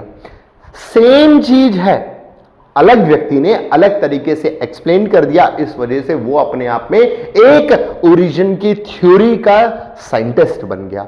सिर्फ इतना ही अंतर है। Next, explained heavy elements in the planets and cosmic dust distribution. मतलब इनका एक और बड़ा कंट्रीब्यूशन ये रहा जिन्होंने बताया कि प्लैनेट जो होते हैं उसमें बहुत सारे हैवी एलिमेंट्स पाए जाते हैं, जैसे कि अर्थ के कोर के अंदर मिलने वाले हैवी एलिमेंट्स जिसे आयरन और निकल कहा जाता है। पॉइंट समझ में आया? बट जो स्टार्स होते हैं उनमें ये हैवियर एलिमेंट्स नहीं होते हैं, उनमें लाइटर एलिमेंट्स होते हैं जो एनर्जाइज्ड होते हैं, जो एनर्जी प्रोड्यूस कर सकते हैं। जैसे एक स्टार है जिसका नाम है सन, जिसमें लगभग 90% ऑफ द मास जो है वो हाइड्रोजन और हीलियम के द्वारा ही बनाया जाता है। This particular hydrogen helium responsible for the giving birth to What? To nuclear reaction, और वही न्यूक्लियर रिएक्शन बहुत सारी immense amount of energy produce करता है। यहां देखिए डायग्राम में बताया गया है, सन है और एक साथ में स्टार है, उस स्टार में एक्सप्लोजन होता है और वो एक्सप्लोजन से बहुत सारी गैसेस और मैटर जनरेट होता है, और वही गैसेस और मैटर अपने आप में प्लैनेट को जन्म दे देते हैं जो स्टार के आसपास घूमते रहते हैं। क्वेश्चन यहां पर यह भी आना चाहिए कि सर वो स्टार को छोड़कर ये सारी चीजें इजेक्ट आउट क्यों नहीं हो रही है या बाहर क्यों नहीं जा रही है? कारण है gravitational pull of the existing star. Point समझ में आया? चलिए next, but last but not the least, ऐसे कॉन्सेप्ट को और समझ लें, इंटरस्टेलर हाइपोथेसिस ऑफ स्मिथ। ये कहते हैं कि वास्तविकता में जो सोलर सिस्टम का फॉर्मेशन हुआ उस सोलर सिस्टम में बहुत सारे छोटे छोटे प्लैनेटसिमल टाइप के पार्टिकल्स जो थे वो पार्टिसिपेट करते हैं to give birth to the new celestial bodies. Universe initially filled with star and the dark interstellar dust. अब यहां पर ये जो डस्ट है ये वही छोटे छोटे छोटे छोटे पार्टिकल्स हैं जो बाद में ग्रेविटेशनल फोर्स के कारण एक दूसरे से कंबाइंड होते हैं और नई सेलेस्टियल बॉडीज को जन्म देते हैं। कहते हैं कि dust particles begins rotating around the sun and condense gradually. Same चीज जो मैंने अभी आप लोगों को एक्सप्लेन करी। Of interstellar dust and formed planet, मतलब उनका जो एक्यूमुलेशन होता है उसके कारण प्लैनेट का फॉर्मेशन हुआ, but did not explain the source of dark matter. यानी कि अभी तक सभी कॉन्सेप्ट ने ये तो एक्सप्लेन कर दिया कि वास्तविकता में सोलर सिस्टम का फॉर्मेशन किस प्रकार से हुआ या होने का प्रकार क्या रहा होगा, क्या एग्जैक्टली प्रोसेस हुई होगी, पर अभी तक किसी भी पर्टिकुलर व्यक्ति ने ये नहीं बताया कि ये जो पर्टिकुलर सन है या वो जो गैसेस का डस्ट पार्टिकल है या गैसेस का नेबुला जो है या कंपेनियन स्टार जो है वो कहां से आया। वास्तविकता में ये सारी चीजें जो आप देख रहे हैं इसका सोर्स क्या है, तो सोर्स के बारे में बात की गई लास्ट में एक व्यक्ति के द्वारा जिसका नाम है जॉर्ज लेमेंट्रे। जॉर्ज लेमेंट्रे साहब एक थ्योरी देते हैं जिसे बिग बैंग थ्योरी कहा जाता है। अब अगेन थ्योरी और हाइपोथेसिस में अंतर, जो शुरुआत में मैंने आपको बताया था कि थ्योरी वो है जो प्रूव्ड है, हाइपोथेसिस वो है जिसे प्रूव नहीं किया जा सकता, जो सिर्फ एक महज परिकल्पना है, महज एक इमेजिनेशन है। पर बिग बैंग थ्योरी है, यानी कि जॉर्ज लेमेंट्रे साहब बताते हैं कि आसान भाषा में समझना बेटा कि एक छोटा सा पार्टिकल हुआ करता था। छोटा सा पार्टिकल मतलब अर्थ का कई गुना इतना छोटा, ठीक है, कहने के लिए वो बहुत छोटा है। अब ये स्मॉल है, स्मॉल है तो ये डेंस है। अब डेंस होने के साथ साथ इसमें बहुत ज्यादा इमेंस अमाउंट ऑफ एनर्जी है। स्मॉल है बट डेंस है, और डेंस होने के साथ साथ इसमें immense amount of energy present है, and this particular energy is responsible for it explosion, जिसके कारण ये जो पर्टिकुलर पार्ट है ये एक्सप्लोड हो जाता है, और एक्सप्लोड होते समय इसमें ट्रिमेंडस अमाउंट ऑफ एनर्जी भी निकलती है और ट्रिमेंडस अमाउंट ऑफ मैटर भी रिलीज होता है, और ये matter with the time being travel करने लगता है इन अ डिफरेंट डायरेक्शन, पर समय अनुसार विद द टाइम बीइंग ये जो मैटर है बच्चों इसकी स्पीड कम होती है, और स्पीड कम होने के साथ साथ इसका टेम्परेचर भी कम होता है, और ये मैटर अपने आप में सॉलिडिफाई होता है, और एक जमाने के बाद ये मैटर किसी मैटर को अपनी तरफ अट्रैक्ट करता है, जिसका इवोल्यूशन इस छोटे पार्टिकल से हुआ था। यानी कि एक सिंगल पार्टिकल ने जो ये सारी चीजों को जन्म दिया, वो चीजें बाद में एक दूसरे की तरफ अट्रैक्ट होती हैं। क्या होती है? अट्रैक्ट होती हैं, और इसी अट्रैक्शन फोर्स के कारण एक नई सेलेस्टियल बॉडी का जन्म होता है, जो दो प्रकार की होती है। एक वो जिसे हम स्टार कह रहे हैं, और एक वो जिसे हम प्लैनेट कह रहे हैं। और प्लैनेट वो जिसके पास एनर्जी नहीं है, यानी कि जिसके पास एनर्जी नहीं होती उसे हमने नाम दे दिया प्लैनेट, और जिसके पास एनर्जी है उसे हमने नाम दे दिया स्टार। तो स्टार और प्लैनेट का जन्म हुआ, व्हाट, कैसे? ये इस प्रोसेस से, जिसे हमने बिग बैंग नाम दिया। अब मैंने अभी अब वर्ड यूज करा क्या? Big bang. बिग मतलब बड़ा, ह्यूज, बैंग मतलब explosion, that's why the word is used, जिसे हम बिग बैंग कह रहे हैं। देखते हैं थ्योरी क्या एक्सप्लेन कर रही है। Proposed in 1920s, further developed by Gamow in 1970, universe originated from a singularity. एक लगभग 15 बिलियन ईयर अगो पहले कुछ हुआ होगा, एक जिजांटिक एक्सप्लोजन हुआ, एक ह्यूज एक्सप्लोजन हुआ, जिसकी वजह से चीजें एक्सपांड हुई और फॉर्म्ड हुए गैलेक्सीज एंड स्टार। अब ये जो पर्टिकुलर स्टार है इसके आसपास कोई कंपेनियन स्टार आएगा, या ये स्टार जो है वो नेबुला कहलाएगा, जो बाद में सोलर सिस्टम को जन्म देगा। तो वो जो 8 हाइपोथेसिस में से 7 हाइपोथेसिस है वो इस चीज को एक्सप्लेन कर रहे हैं। ये एक अकेला ऐसा हाइपोथेसिस है जो कॉस्मिक बैकग्राउंड और गैलेक्सीज और स्टार के फॉर्मेशन को फॉर्म्ड कर रहा है। पॉइंट समझ में आया? Cosmic background radiation and the red shift support the theory. ये पॉइंट बहुत महत्वपूर्ण है। मतलब इस पूरे के पूरे ब्रह्मांड में आज भी जो लाइट है जो एक्सपांड होती हुई चली जा रही है, वो इस बात का प्रमाण है कि हमारा एंटायर यूनिवर्स आज भी एक्सपांडिंग नेचर का है, आज भी इसका इवोल्यूशन जारी है। पॉइंट समझ में आया? Next, consider the most accepted theory explaining the origin of universe, मतलब इस पर्टिकुलर थ्योरी को मोस्ट एक्सेप्टेड थ्योरी भी कंसिडर किया जाता है, क्योंकि वास्तविकता में यह थ्योरी हमें एक्सप्लेन करती है कि किसी भी चीज का जन्म हुआ तो वो कहां से हुआ, वो एक सिंगुलैरिटी पार्टिकल से हुआ, एंड दैट पर्टिकुलर सिंगुलैरिटी जिसका मास बहुत ज्यादा है, डेंसिटी बहुत ज्यादा है, बहुत ज्यादा एनर्जाइज्ड है, बट साइज बहुत छोटी है, और उसी छोटी सी साइज में एक बड़ा धमाका होता है जिसे बिग बैंग नाम दिया जाता है। पॉइंट समझ में आया? क्लैरिफाई हो रहा होगा। अब यहां पर एक चीज जो समझने वाली है वो है हमारा नेक्स्ट कॉन्सेप्ट जिसे हम जियोलॉजिकल टाइम स्केल कहते हैं। जियोलॉजिकल टाइम स्केल हमें यह बताता है कि किस समय अर्थ के किस पर्टिकुलर सेक्शन या किस पर्टिकुलर जीव या किस पर्टिकुलर जाति और प्रजाति का जन्म हुआ, और किस समय उस पर्टिकुलर जाति और प्रजाति पर किसी इंपैक्ट लगने के कारण उसकी मृत्यु हो गई या वो अर्थ से कंप्लीटली वाइप्ड आउट हो गया। ये चीजें हमें समझने को मिलती है यहां पर, जिसे हम जियोलॉजिकल टाइम स्केल कहते हैं। पॉइंट यहां पर यह है बेटा कि जियोलॉजिकल टाइम स्केल जो है वो एक हफ्ते की नहीं है, या कह सकते हैं एक मंथ की नहीं है, या एक साल की नहीं है, या एक डिकेड की नहीं है, ये हजारों करोड़ों सालों की कहानी होती है। दैट्स वाई उन हजारों करोड़ों साल को लिखने के लिए हम कुछ ऐसे इंडिकेटर्स यूज करते हैं, जैसे आपने शायद सुने होंगे eons, eras, periods, epoch. Point समझ में आ रहा है? तो these are those particular time durations जो 1000 करोड़ साल को एक छोटे से शब्द में कन्वर्ट कर देता है, जो समझाने में, अर्थ के जियोलॉजिकल हिस्ट्री को समझाने में हमारी मदद करता है। पॉइंट समझ में आया? और यही पर्टिकुलर जियोलॉजिकल टाइम स्केल हमें अर्थ पर different species as well as earth की सरफेस क्रस्ट को फॉर्म्ड होते हुए बताता है, या उसके फॉर्मेशन की कहानी भी सुनाता है।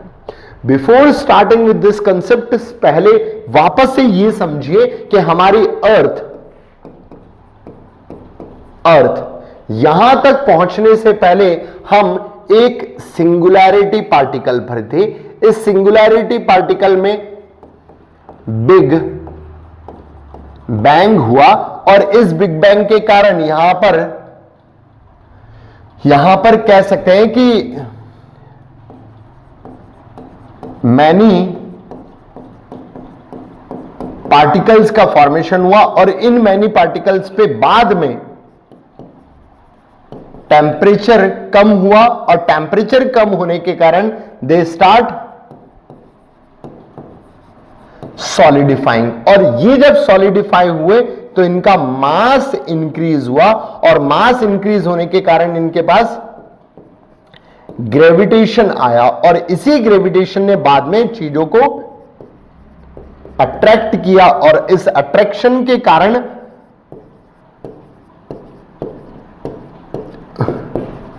टू और मोर पार्टिकल्स एक दूसरे के करीब आए, जो वापस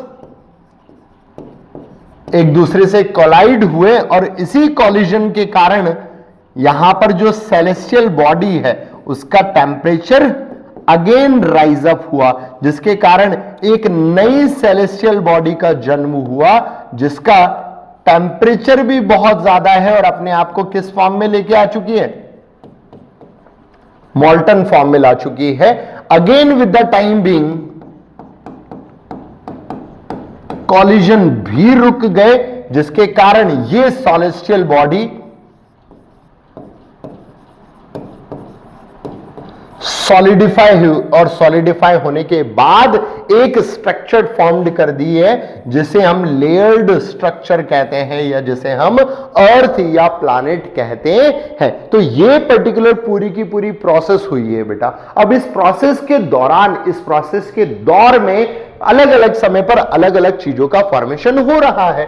यहां तक तो बिग बैंग की कहानी ही चल रही है, पर जैसे ये कोलाइड हुए और कोलाइड होने के बाद सेलेस्टियल बॉडी फॉर्म्ड कर रहे हैं, तो इस सेलेस्टियल बॉडी की सरफेस पर हॉट मैग्मा और लावा प्रेजेंट होगा। फिर उसके बाद हॉट मैग्मा और लावा जो है वो अपनी डेंसिटी के हिसाब से अरेंज्ड होगा।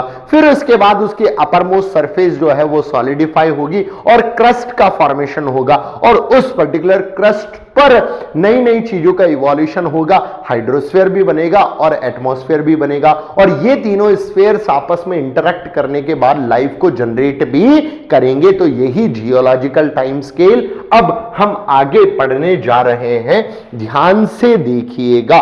देखिए, geological division of geological time period, यानी कि हम हमारे अर्थ के जियोलॉजिकल टाइम पीरियड को कैसे डिवाइड करते हैं, ध्यान से देखिएगा।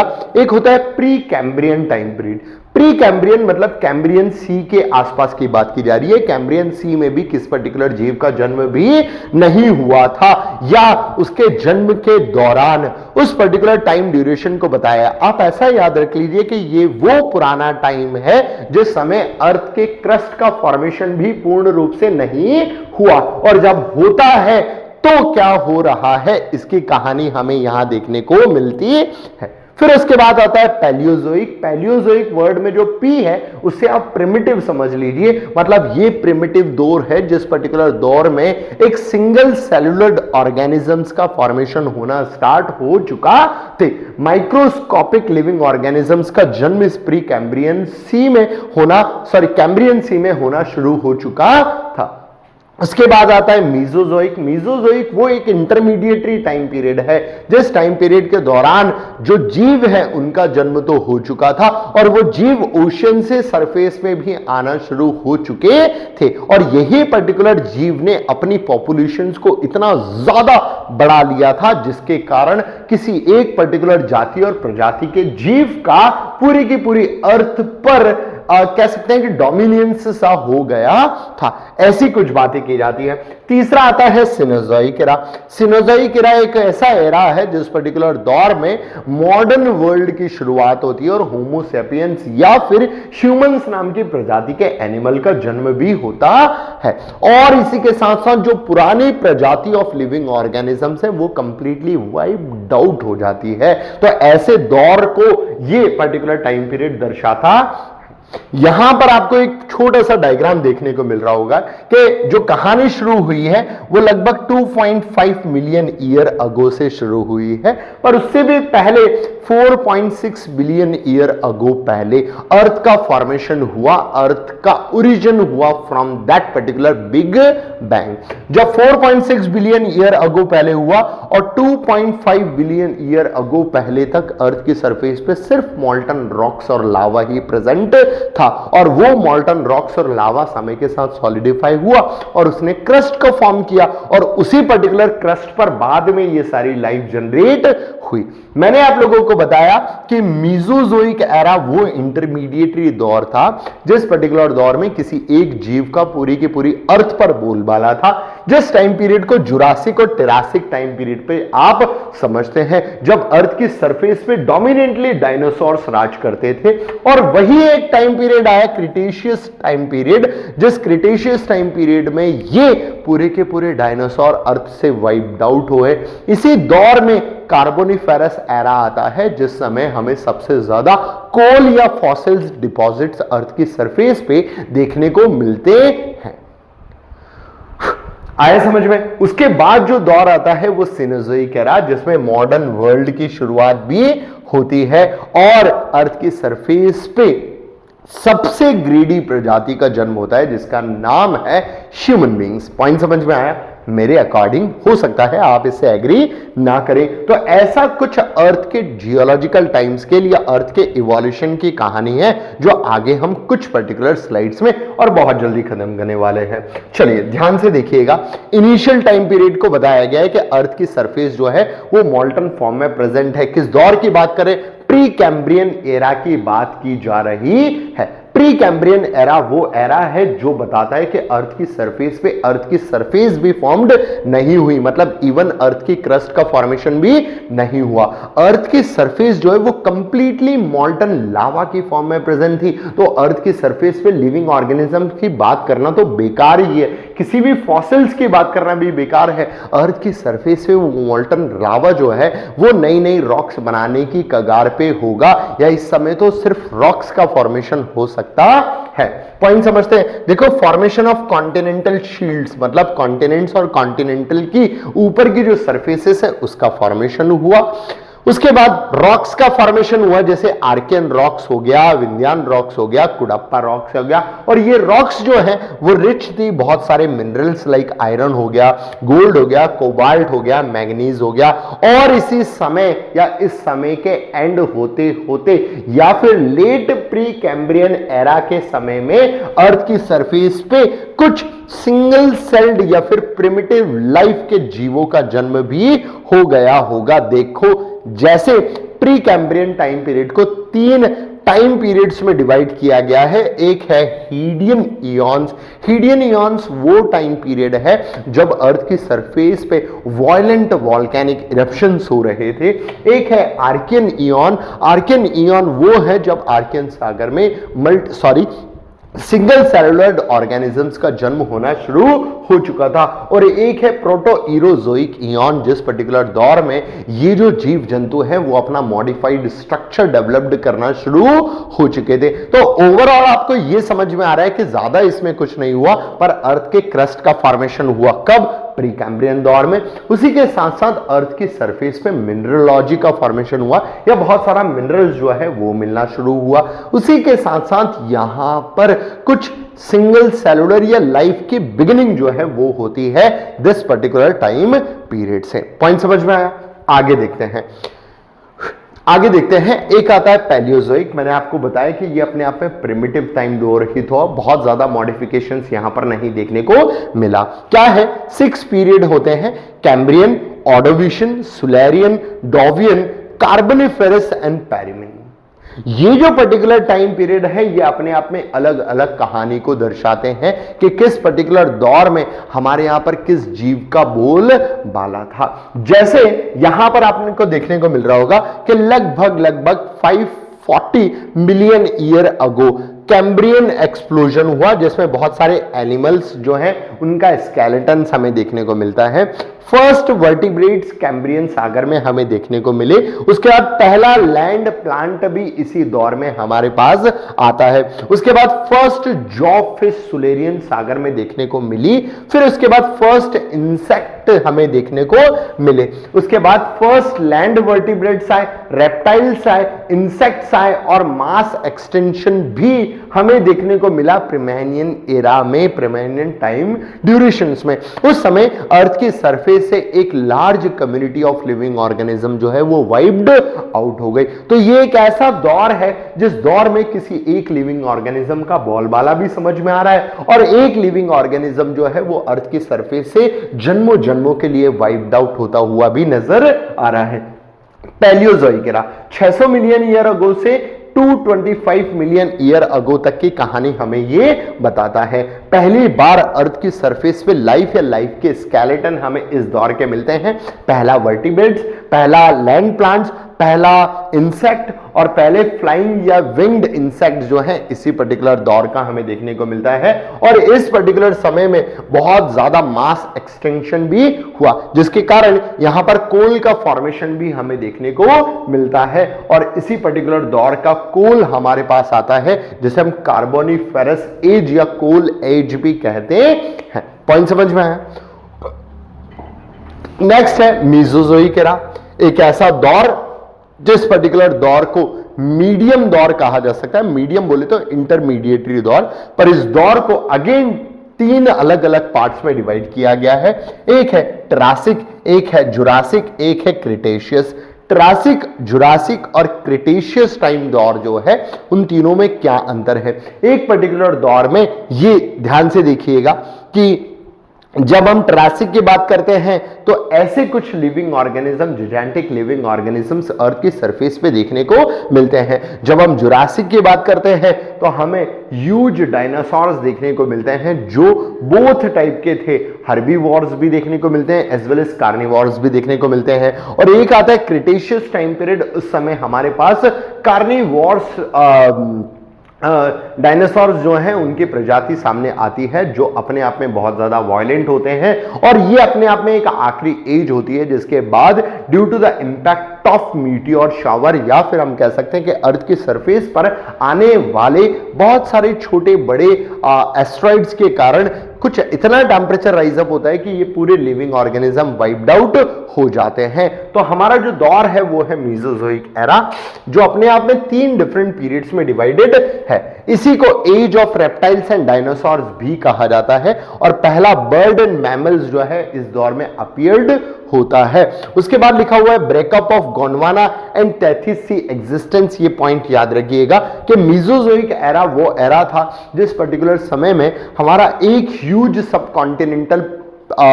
जो प्लेट थी जिसे हम पैंजिया कहते थे उसका ब्रेकडाउन हो चुका होगा, और गोंडवाना जैसे टूटा होगा या लॉरेशिया और गोंडवाना जब टूटा होगा तो बीच में एक सी का फॉर्मेशन होता है जो हम प्लेट टेक्टोनिक और इवोल्यूशन ऑफ कॉन्टिनेंट के अंदर पढ़ेंगे, उसी दौर में फॉर्म्ड होता है तैथिस सी। तो यहां पर उस तैथिस सी का फॉर्मेशन भी हुआ।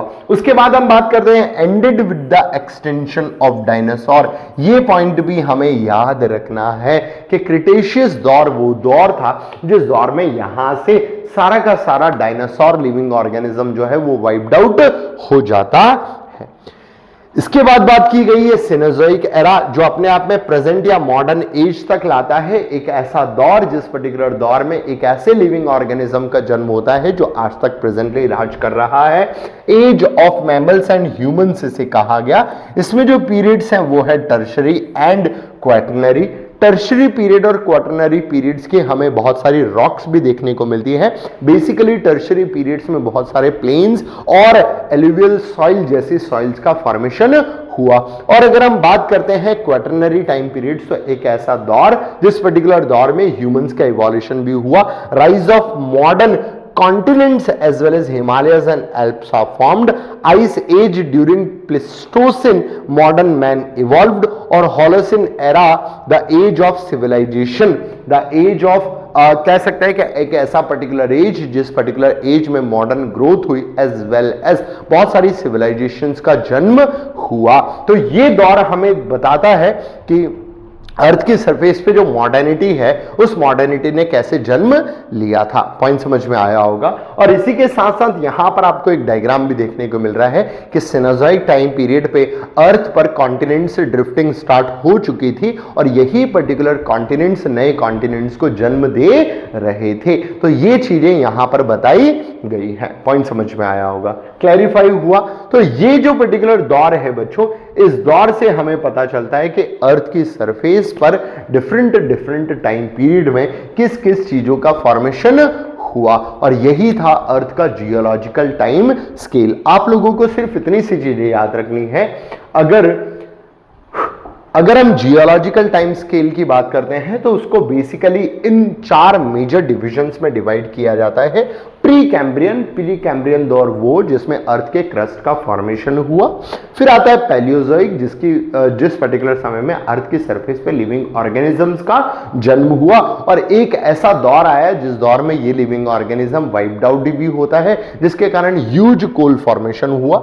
एक ऐसा दौर जिसमें अर्थ की सरफेस में जुरासिक पीरियड या कह सकते हैं कि डायनासोर्स का बोलबाला था, और किसी कारण से वो डायनासोर अर्थ की सरफेस पे वाइप्ड आउट होते हैं। फिर एक ऐसा दौर जो आज तक चला जा रहा है जिसमें मॉडर्न ह्यूमंस का जन्म हुआ। तो बेसिकली इन 4 पार्ट्स में डिवाइडेड है, और उनके लिए जो पॉइंट्स हैं वो आप लोगों को याद रखना है। इतनी सी बातें हैं जो वास्तविकता में आपके काम आएंगी। पॉइंट समझ में आया, क्लैरिफाई हुआ, दैट्स इट। तो अब हम चलते हैं इसके क्वेश्चंस की, और हम इस टॉपिक की डीपीपी को आज ही इसी सेशन के साथ में ही सॉल्व करेंगे। जल्दी से देखते हैं।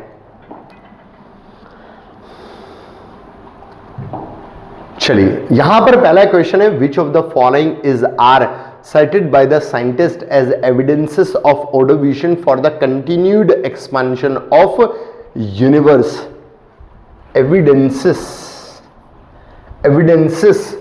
For the continued expansion of universe. तो यहां पर यूनिवर्स के एक्सपांशन की बात हो रही है और मैंने वहां पर आप लोगों को बताया था, एक पॉइंट अभी पॉइंट आउट करवाया था कि यूनिवर्स में रेड शिफ्ट की जब हम बात करते हैं तो वो सपोर्ट करता है कि हमारा यूनिवर्स एक्सपांडिंग नेचर का है, जो हमने लास्ट में जॉर्ज लेमेंट्रे साहब के कॉन्सेप्ट में पढ़ा था। तो यहां पर देखते हैं वो आता है कि नहीं, detection of microwaves in space, observation of red shift phenomena in the space, next movement of asteroid in the space, occurrence of supernova explosion in the space, नहीं, only 1 and 2,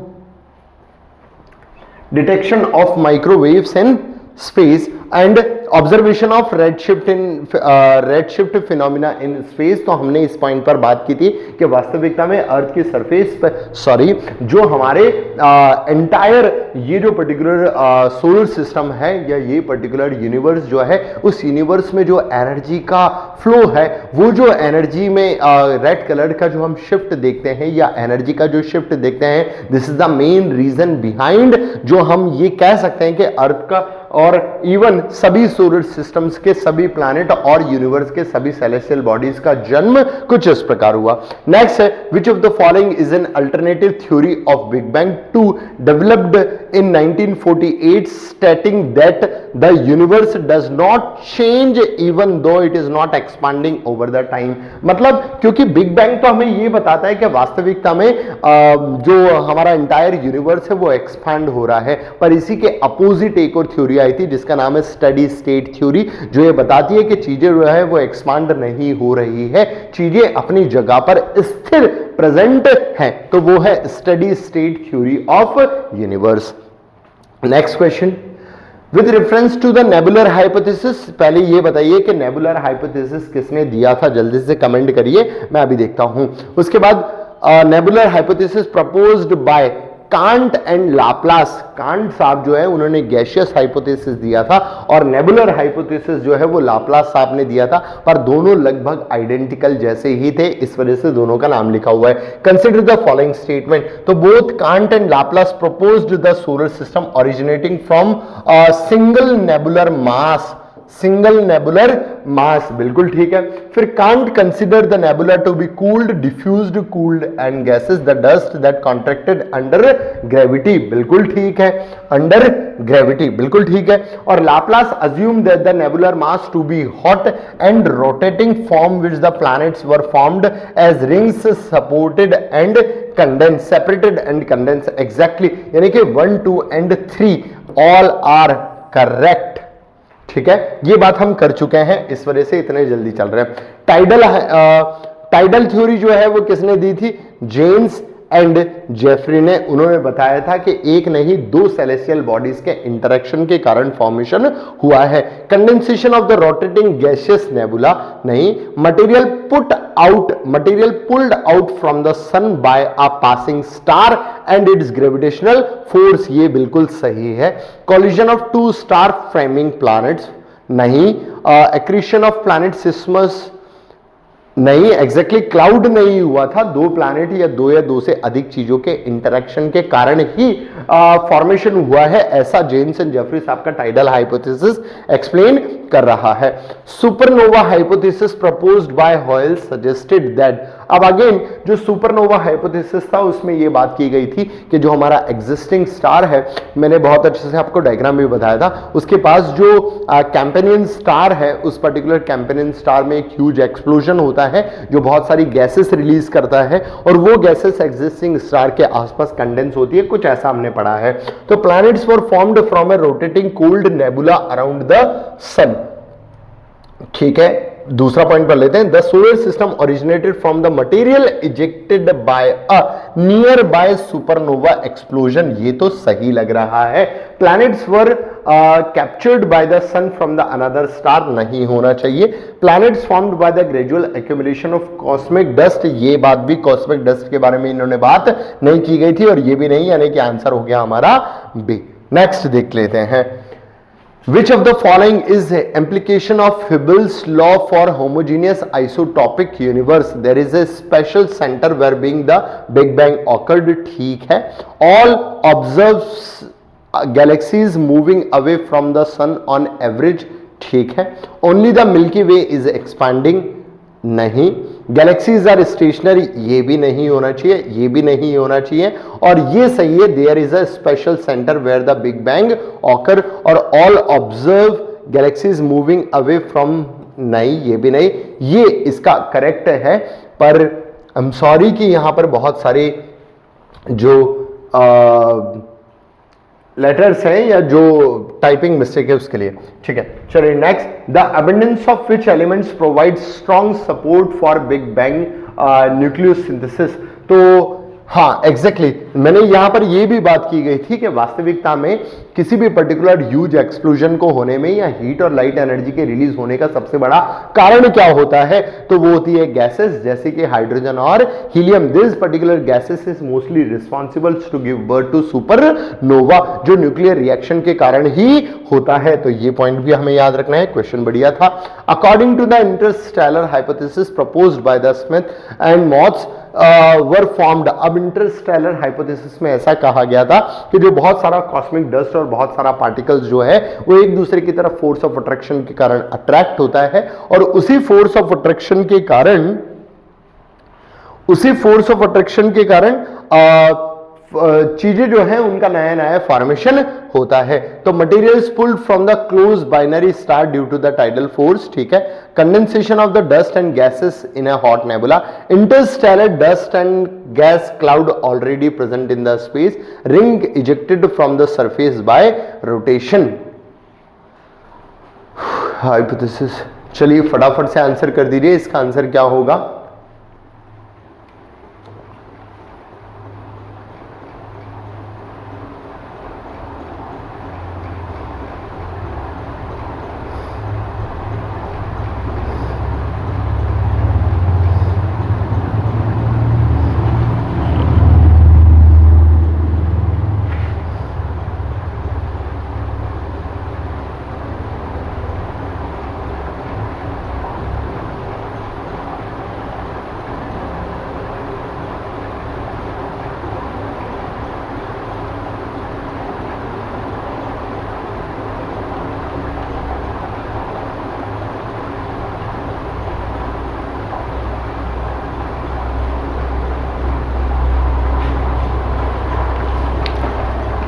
ठीक है, चलिए नेक्स्ट है correct chronological order of geological time units. ये मैंने आप लोगों को शुरुआत में ही बताया था कि जियोलॉजिकल टाइम स्केल जो है वो एक साल का नहीं है, या एक दिन का नहीं है, या एक वीक का नहीं है, या एक हफ्ते का नहीं है। वो अपने आप में एक ऐसा लॉन्ग ह्यूज टाइम पीरियड हो जाता है जो हजारों करोड़ों मिलियंस एंड बिलियंस ईयर का होता है, जिसे रिप्रेजेंट करने के लिए हमने कुछ इंडिकेटर्स रखे हुए हैं। जैसे सबसे पहले आता है सुपर ईऑन, उसके बाद अगर हम बात करते हैं तो आता है एरा, एरा के बाद अगर हम बात करते हैं तो पीरियड, पीरियड के बाद अगर हम बात करते हैं तो एपोच, सुपर ईओन, एरा, और फिर आता है पीरियड, फिर आता है एपोच, फिर आता है ईओन। ये एग्जैक्टली सही है, तो आंसर हो जाता है यहां पर डी। फिर उसके बाद बात करते हैं next, the Cambrian explosion refers to.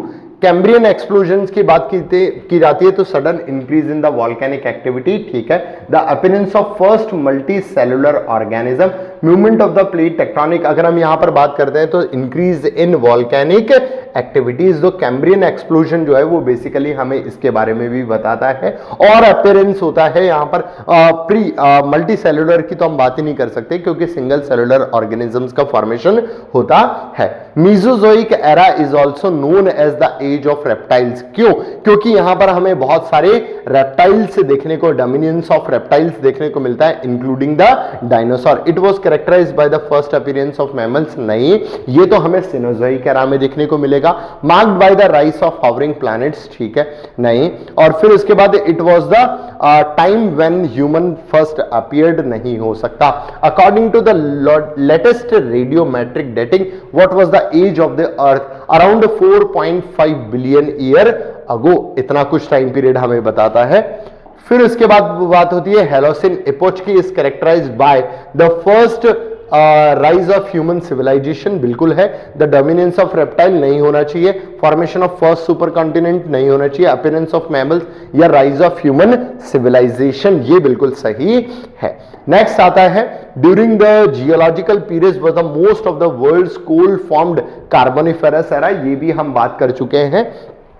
जो मीसोजोइक टाइम पीरियड है उस दौर की जब हम बात करते हैं तो इस दौर में हमें कोल एज देखने को मिलती है, जिस कोल एज में मोस्ट ऑफ दी कोल का फॉर्मेशन हुआ है, जिसे हम कार्बोनिफेरस दौर भी कहते हैं। The extension of dinosaurs awkward at the end of which period, अगर हम बात करते हैं तो इस क्रिटेशियस दौर की हम बात करते हैं कि क्रिटेशियस दौर जो है वो हमें बताता है कि डायनासोर्स की एज, डायनासोर्स खत्म हो चुके हैं। प्रीमेनियन दौर की जब हम बात करते हैं मेसोजोइक एरा में, इस समय भी मास एक्सटेंशन जरूर विटनेस्ड होता है, जिस पर्टिकुलर मास एक्सटेंशन के कारण ही अर्थ की सरफेस पे लॉट्स ऑफ फॉसिल्स और कॉल फॉर्मेशन की भी बात होती है। तो यहां पर ये पॉइंट भी आप लोगों को याद रखना है। तो आई होप आज का सेशन आप लोगों के लिए बहुत ज्यादा इंफॉर्मेटिव रहा होगा, चीजें बहुत अच्छे से समझ में आई होगी। कल तक के लिए शुक्रिया। जय हिंद, जय भारत।